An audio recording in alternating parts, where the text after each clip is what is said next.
ditakuti di dunia. Tertangkap hidup-hidup di tanah musuh, tanpa tembakan, tanpa jejak. Tapi yang paling mengejutkan, mereka tak dipenjara, mereka dibuang hidup-hidup ke laut. Dunia terdiam, Israel gemetar, dan Iran tak berkata apa-apa. Apa yang sebenarnya terjadi di balik operasi tergelap abad ini? Tonton sampai akhir. Assalamualaikum semuanya. Langit di atas gurun Dashte Kafir malam itu kelam, tak ada bulan, hanya bintang-bintang mati suri yang mengintip malu-malu. Di bawahnya, 60 bayangan hitam bergerak lincah seperti kawanan serigala lapar. Mereka datang tanpa suara, turun dari pesawat kecil tak bertanda, dan menyebar ke berbagai titik seperti sudah hafal jalan. Itulah mereka, agen Mossad, ditugaskan untuk menjalankan misi yang katanya paling bersih, paling cepat, dan paling sunyi. Targetnya, merusak sistem radar di salah satu pangkalan militer Iran, mengambil dokumen nuklir, dan pergi sebelum ayam kampung sempat berkokok. Sederhana, setidaknya di atas kertas. Namun yang mereka tidak tahu, Iran bukan negeri yang tertidur. 3 hari sebelum operasi, intelijen Iran sudah menangkap sinyal komunikasi tak biasa di wilayah barat. Orang-orang dalam yang biasanya sibuk tidur di ruang kontrol mulai pasang mata. Kolonel Mehran, seorang perwira tua dengan brewok tebal dan kopi pahit langganan, langsung bertindak. Ini bukan latihan. Siapkan skenario pengepungan malam. Dan siapkan pula tempat buat 60 orang yang terlalu percaya diri. Pasukan elit Iran mulai bergerak. Mereka tidak pakai suara, tidak pakai pengumuman. Bahkan burung hantu pun tak menyadari pergeseran pasukan di gurun itu. Lalu pada malam yang ditentukan Mossad untuk beraksi, saat mereka mulai membuka brankas dan menanam alat pemutus jaringan, lampu di sekitar pangkalan tiba-tiba menyala semua. Cahaya terang, suara peluit panjang, dan dari segala arah, tentara Iran muncul seperti semut keluar dari tanah. Satu persatu agen ditangkap. Ada yang masih sempat menembak, tapi cuma 1 peluru. Ada juga yang ketahuan sembunyi di belakang tangki air dan nyaris digigit kalajengking. Lucunya, satu agen bernama Eli malah menyerah sambil bilang, "Hey, this isn't a part of the plan, bro." Seakan ini film dokumenter dan dia sedang jadi bintang utamanya. Kolonel Mehran cuma menatap semua dengan senyum setipis silet. "Selamat datang di Iran," katanya datar. Di ruang interogasi, ke-60 agen Mossad itu dipisah jadi 6 kelompok. Masing-masing diikat, bukan dengan tali biasa, tapi dengan borgol magnetik yang bisa meledak kalau ada yang nekat kabur. Ini bukan drama TV, ini real deal.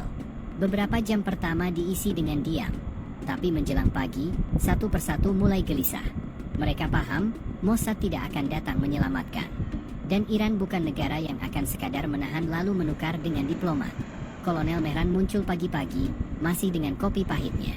Wajahnya santai, langkahnya lambat, tapi kata-katanya seperti batu dilempar ke kaca.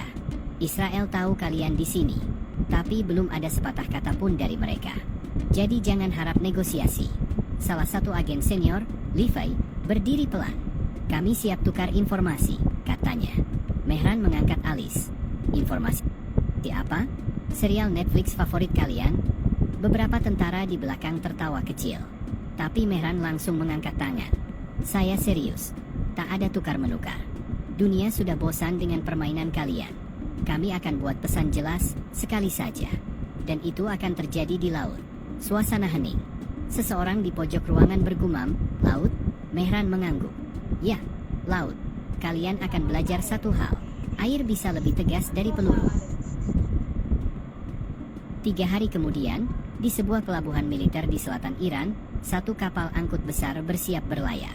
Namanya Shahin 43, kapal tempur sekaligus kargo militer yang jarang digunakan untuk pengiriman spesial. Tapi hari itu beda. Di dek belakang, 60 kursi logam disusun berjajar. Di tiap kursi, satu agen Mossad duduk terikat dengan rantai besi tipis tapi kuat. Mereka tampak lelah, tapi tidak semua pasrah. Beberapa masih menatap tajam ke arah perwira Iran yang berjaga. Beberapa lainnya hanya diam, mungkin sudah pasrah, atau mungkin sibuk memikirkan teori pelarian yang tidak realistis. Kolonel Mehran berdiri di depan mereka, angin laut meniup jubah militernya. "Saya tahu ini tindakan yang dunia akan kutuk," katanya pelan, suaranya diterjemahkan langsung oleh satu perwira. "Tapi dunia juga sudah terlalu lama diam saat kalian masuk ke negeri orang, mencuri, membunuh, lalu pulang tanpa rasa bersalah." Lalu dia menatap satu persatu wajah mereka. "Kali ini tidak. Kami tidak akan menyimpan kalian. Tidak akan menyiksa. Tidak akan berunding. Kalian akan dikembalikan ke Tuhan, atau siapapun yang kalian sembah, dengan cara yang bahkan musuh kalian pun tak pernah bayangkan. Satu persatu agen mulai menunjukkan ketakutan.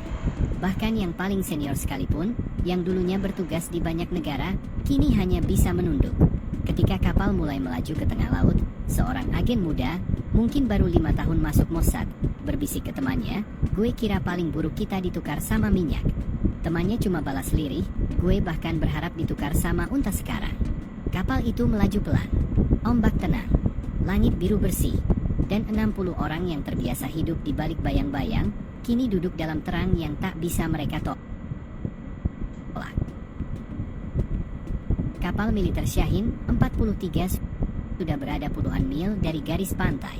Lautan di sekelilingnya begitu luas, biru, dan sunyi, seolah tahu bahwa hari itu bukan hari biasa. Di belakang, para penjaga bersenjata mulai bersiap. Mereka tidak berbicara, tidak tertawa, tidak minum teh seperti biasanya. Hari itu, semua terasa berat, tapi juga pasti. Satu persatu agen Mossad ditarik berdiri. "Kenapa tidak langsung tembak saja?" tanya salah satu agen sambil mengangkat dagunya. Kolonel Mehran menjawab tanpa emosi. "Karena kami ingin kalian merasakan apa rasanya ditinggalkan tanpa pilihan. Sesuatu yang sudah terlalu sering kalian lakukan pada kami. Tak ada sorakan, tak ada teriakan. Proses ini seperti eksekusi spiritual, tenang, lambat, dan menyakitkan bukan karena darah, tapi karena harga diri."